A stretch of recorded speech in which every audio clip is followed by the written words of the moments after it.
Welcome back to my channel for this week's Human Design Transit Report. Today is Monday, November 14th, and the new transit starts on Thursday, November 17th. So if you want to find out what's going on right now through Wednesday, then go ahead and watch last week's transit report and you'll get all the details there.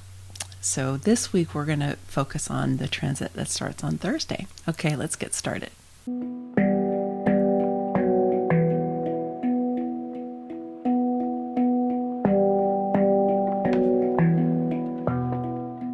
So in this transit, we're going to continue on a theme that we've had for the last couple of transits, which is the lighting up of the knowing circuit. Right now, we have the 4323 being lit up by the sun and the earth, which is going from the ajna to the throat. Then, coming up on Thursday, we've got a shift where the sun is going to move into the 14 and the earth is going to move into the gate 8. Now, together, the 14 and the 8 do not make a complete channel, but we've still got the nodes that are here in the 1 and the 2. So what this means is now we have got 2 complete channels going through the G center, starting down in the sacral, the red square at the bottom, coming up through the 14, which is where the sun is right now, coming into the 2, into the G center, so fueling the G center with life force energy, and then it's coming up the other side through the 1, which is where the south node is, and then into the 8, which is where the earth is. So we've got this beautiful configuration of definition that is lighting up the central channel. And we noted in the last transit, the one that we're currently in, but in the last transit report, that we had 10 out of 13 possible activations all happening in individual circuitry and in the knowing circuit. So we still have a lot of individual circuitry going on here and a lot of the knowing circuit. The quality of the energy is changing though. So let's dive into some more of the specifics. Let's begin with the earth lighting up the gate 8. So the gate 8 is right here on the throat. And because the south node is in the 1, which is on the G center, it's right here, we get a complete channel from the 1 to the 8 during this particular transit. So the 8 in traditional human design is known as contribution, and in quantum human design is known as fulfillment. I always think of this as the way that we are contributing, our gifts and talents, skills, and life experience out into the world. And it's very intuitive, and like I said, it's individual circuitry. So it's really a personal kind of a thing. It's about the self. It's about the self-interest. And so the 1 is known as life purpose, right? In traditional human design, it's self-expression. In quantum human design, it's life purpose. And it's the same idea of being able to express oneself is a key component of our purpose. And then it connects to this idea of contribution. And doing that, we can experience being fulfilled, right? We can have satisfaction. We can have the sense that we are doing what it is that we came here to do. And it's a very personal feeling. And yet it's also really tapped into the all that is, because the knowing circuit right now in this transit, right, that 4323 is lit up, which is connecting the ajna to the throat, right? And so that's bringing in these ideas from super consciousness. They've come around through that knowing circuit, and now they're coming back up through that central channel. So we've got a lot of downloads that are coming through, downloads and this kind of deep sense of knowing. So if you're one of those people who feels challenged about this question about your life purpose, I talk to a lot of people who feel that way. During this transit, it could be a really good time for you to be leaning into that, because you've got that 1 lighting up this question of self-expression. How do you like to express yourself? What is it that makes you feel the most on purpose, right? Because it's like expressing ourselves and purpose are actually very close to each other a lot of the time. And then the 8 is like, how are we going to bring that out into the world? How are we going to fulfill our potential? How are we going to make our contribution into the world? So you'll have extra support for leaning into those questions for yourself during this transit. Then we also have the sun lighting up the gate 14. So the gate 14 is on the sacral center. The sacral center is the center for life force energy, and it is sustainable long-term energy, which is what gives generators the, Energizer Bunny kind of energy that we have, right? And so the 14 is a lucky gate. Lucky 14. And the 14 is, in its highest expression, it's all about service. It's like, yes, I'm working. It's generative energy. It's life force energy. And here it's on a defined sacral. And so, yes, we want to work in the ways that we are expressing ourselves, in the ways that we're making our contribution into the world. Absolutely. We're doing that, and we're focused on our service. When we do that, then prosperity comes to us. Resources come to us as a result. So we're not focusing on making money, right? It's not like, ooh, I'm going to go out and I'm going to make money. It's like, I'm going to provide the service that is mine to provide. As I do that, I'm going to become luckier and luckier and luckier for resources to be coming my way. Now, what's interesting is that, so this is what the sun's lighting up, right? It's this lucky, prosperous, I'm here giving my service kind of an energy. And it's meeting up with the 2, which is where the north node is right now. And the 2 is allowing in quantum human design. And I like to think of this as a really receptive gate, right? The 2 is very receptive. So there's all this energy coming up from the sacral, right? Through that 14, all this power that's coming up, and the 2's just receiving it. It's like, yes, I'm going to receive the benefit of this energy that is coming up from the sacral, and it's going to fuel the G center. And the 2 is also where the magnetic monopole is in the chart. So the magnetic monopole is like this attractive energy that the heart center has.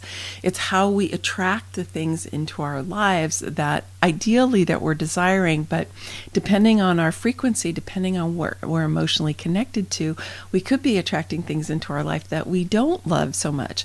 So let's say you're expressing kind of the lower aspect of the 14, which is that no matter how hard I work, I never have any money. I've known people like that. That can be what you're attracting. All right. If you're allowing that in and that's what you're vibrating, that's what you're going to bring in. But if you're like, no, all I have to do is really focus on my service, know that I am worthy and I am valuable. I have something to give that's benefiting the people that I'm providing to. Then you can just allow that abundance in, and it'll fuel this beautiful heart center. Then it comes right up through that center into self-expression and into contribution. So this is quite a lineup that we have here in this central channel. Stepping outside of a solely human design context for a moment, this central channel that goes from the root all the way up into the head, this is the line of the chakras, right, in the yoga traditions. And this is important in human design too, because we have this same central channel. It's a column of light that runs right in front of the spinal column, which is related to our nervous system. It nourishes our nervous system. And so it's through energizing and harmonizing the chakras that we are energizing and harmonizing this central channel.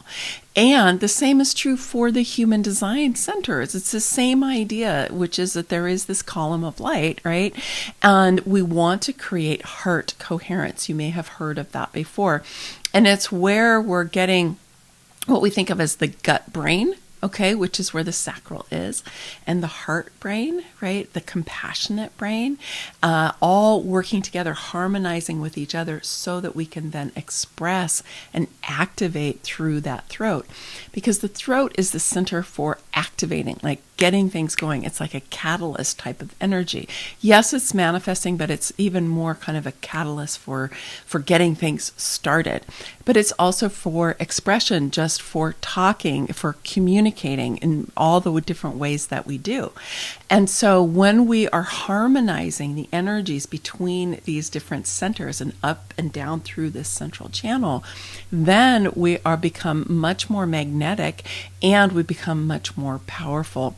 The other thing that happens is the nervous system kind of relaxes, right? So that kind of anxiety that we can have, or that tired and wired feeling that we can have, that can all soften and drop away. And then we can feel the power of this central channel coming online so that we feel very calm, but really energized, or really energized and yet calm and centered. And so this is an opportunity for us to be working on that part of ourselves where we are tapping into, that sacral energy. And for us generators, we may not feel it as much. Certainly for the non-sacral beings, you're going to feel this really strong.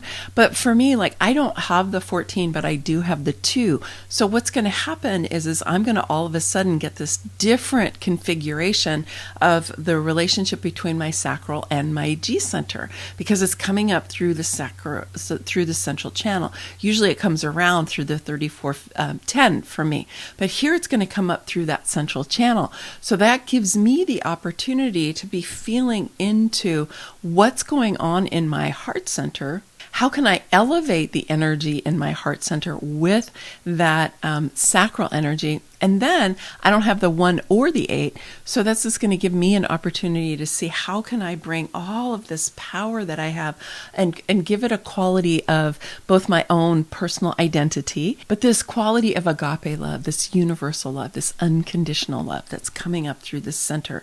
And it is kind of focused on the self because it is individual circuitry, okay? And yet there is also this beautiful quality of universal love that the power of the sacral is coming through as it's going to express its way out. So then we get to look at, how is my life purpose and my sense of why I'm here and the contribution that I'm making, how is it really embedded in a sense of love, a sense of compassion, a sense that we're all in this together. And that is what you're going to be able to tap into really strongly during this particular transit. Just a reminder for everybody that we have the whole human design chart. Everyone does, okay? Because the whole chart is a map of the human energy field. So even if it's white in your chart, you still have that in your energy field. What's different is that the parts that are colored in is where you have consistent access to that energy and a consistent way of expressing it. Whereas in the white parts, it varies. So what happens when we have a transit, as I was just talking about, is like if you're not a sacral being, so if you're a manifestor or a projector or a reflector, your sacral is not defined. It's not colored in. But during this transit, it's going to be colored in. You're going to feel that sacral energy in a different way. But then when the transit passes, it's going to move out of your system. Or for me, that 1-8, I don't have either of the 1-8, but I'm going to get to feel a different relationship between my G center and my throat because that 1-8 is defined during this transit. Now, the 1-8 has been, something I've experienced many, many times during the course of my life, depending on who I've been around. Same is true for you. You've experienced all the energies in the charts many, many times, depending on who you've been around. But some things are more consistent and some things are more variable. And that's really the difference with the definition and the openness. I'm going to be doing an entire teaching about the openness demystified inside of the Becoming Sovereign Virtual Retreat Center, which I just opened up last week, and I invite you to come and join us there. This is our very own private social network, if you will. I'm done with being on the social networks of these big companies that are mining all of our data for their use. And so we have our own private space where no one is going to be mining your data. And I'm doing live events in there 3 times a month. And some of them are more teaching focused. So the one that is about Openness Demystified, that'll happen in the beginning of December, is more of a teaching focus. And coming up later this week, we're going to do a sacral skills demonstrated. So you'll get to work with the sacral skills. So this is really good for generator types. And it's also good for, any types, because we all know about generators, right? So it's good for us to understand how we get to be in the world with each other. So I encourage you to come and check it out, because this is a space where you get to come and geek out about human design, okay? Over time, I'm going to be adding more and more topics, different things that we get to talk about, different spaces where you'll get to work with people who are of similar types, for example, or similar profiles, and you can also learn about other people and like your partners or your kids or your co-workers or whoever it is in your life that you want to know more about. So I encourage you to come and check it out over there. The link for it is here, and it'll be right at the end of the video, and it'll be down in the description. Right now it's totally free, so I encourage you to come and join us. All right, many blessings, much love. Bye for now.